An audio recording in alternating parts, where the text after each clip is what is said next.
Hey, Boaz here with Next Pittsburgh. We're here in Moon Township at the Allegheny County Emergency Operations Center. We're getting a tour of basically what happens when you call 911. To tell us all about it, we've got Marissa here, who's the 911 Division Chief. Thanks for having us. Absolutely. Thank you. Thank you for coming. Thank you for visiting. Well, let's go through this door and see what's on the other side. I'm excited because honestly, when you think about 911, you don't think about what happens on the other end of the line. And This is actually the back entrance to our 911 center. This area here is call takers, and this area here is our shift commanders. are you watching a soap opera right now? They are watching a soap opera right now. They can pick what they want to watch if we're not busy. So they do have that up right now. Yes. That's one thing I never knew about. Behind the scenes, you're watching a soap opera, getting ready for an emergency Yes. We're potentially. not always busy, but when we are busy, we are busy. So. And so how many people are answering phones at any time? So right now we can have anywhere from 14 to 20 call takers working. Right now there is 14 call takers. We are getting close to our 2 o'clock shift change, so a whole new batch of people are going to be coming in. It'll get busy in here, and you'll see them. Is there a busy time of the year or a busy time of the day? It's just like, oh, September evenings are the craziest? We do have busy times, our weekends, when the bars are open, when people are home. We do. When like this weekend, we're preparing for the backyard brawl. West Virginia Pitt game will be Saturday. We'll be busy that day. We're busy during St. Patrick's Day parade, but mostly afternoon shift is our busiest. Can we chat with someone who's who answers phones or Absolutely. Yes, we can. These are call takers over here. We just have to make sure no one's actually taking an active call right now. so Jim, how long have you been answering calls here? I've been here for 4.5 years. And so someone calls 911 and then your phone rings here? Is that how it works?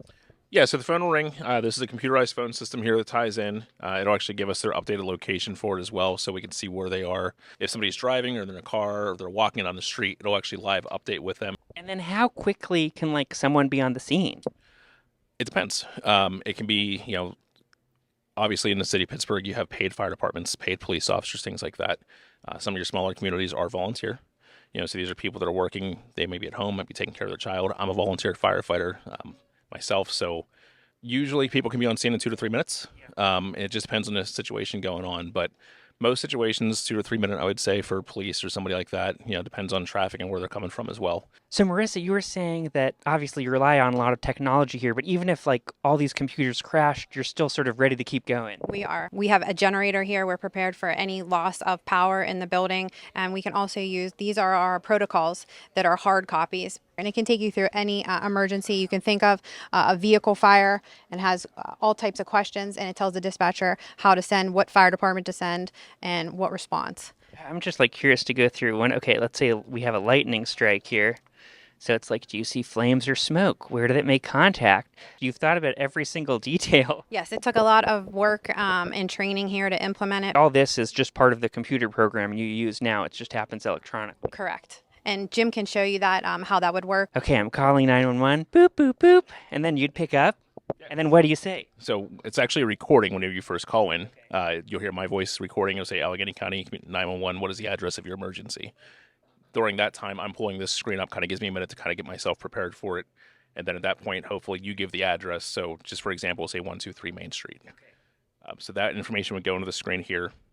Ask for your name and then your phone number. And then we say, tell me exactly what happened. Okay, so I'm well, my house just exploded. Something in the oven exploded. It's on fire. The kitchen's on fire. So at that point, we go into our protocol button. And then we have the Fire Pro QA, which is an electronic version of the card that you just saw over here. So we would open this up, and then we would say kitchen fire. And then we're going to ask how many floors or stories are there. There are 2. Okay, so it's a multi-story, and we'll say 2. And what type of building gives you all these different categories. For us. Residential house? Okay, so just a residential. At that point, the call's already sent. So from the time that you connected, we're at 40 seconds. We're at the dispatch. So now these come up. These are just standard instructions we give. Fire department's being sent. Stay on the line. I'll tell you what to do next. If it's safe to do so, leave the building. Close the doors behind you. Is there a point where you ask, if I have a dog or anything? So we can, after that, we want to get this information out as quickly as we can to get responders started. At that point, we can make sure, hey, is it just you inside of the house? Do you have any pets? Do you have anything else? And then we can go back into our computer system and update these live notes. So the responders, where they're driving, they have this computer as well in their vehicles, and they can actually read this information live on the screens. And then the dispatcher can get on the radio saying, call taker's advising, male is out of the house. He is advising he has a cat inside. So these are little questions we can ask as well. Type of smoke, and you said it was, so it's an appliance fire. So this all information is all tying directly into the computer system live as we're doing it. Do not try to put the fire out. Do not carry anything out that's on fire. Meet the responders outside. Which floor? First floor. Okay. But this is all information that's going into it live feed. It's not delaying the service. And then it gives me the routine disconnect option. These are just disconnecting, keeping our bystanders away, meet the firefighters in a safe location. I'm going to let you go now. Helps in a way. If anything worsens in any way, call us back.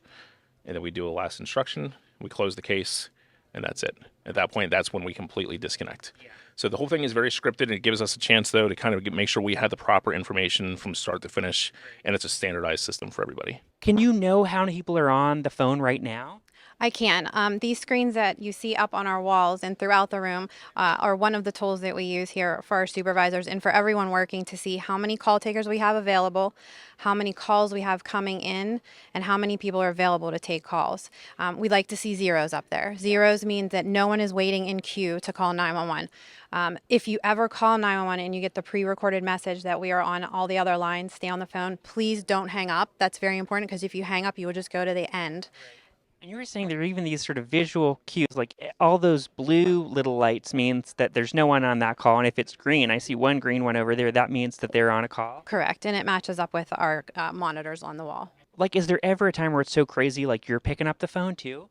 If I'm picking up the phone, it would be a very, very probably bad day for us. But there are times when we have all of our supervisors and management out here if something bad would happen. But yes, I do have the ability to take 911 calls. Yeah. And so to get a sense of the scale of calls coming in, like how many people are calling every day? Just around 5,000 calls a day, and we do 1.4 million calls a year. So we're a very, very busy 911 center. It's crazy because it's like I sort of came in here and I was expecting it to be like wild and people are screaming and be like, get the fire truck. But it's like it feels just very calm and quiet. We like to keep it very calm and quiet, yes.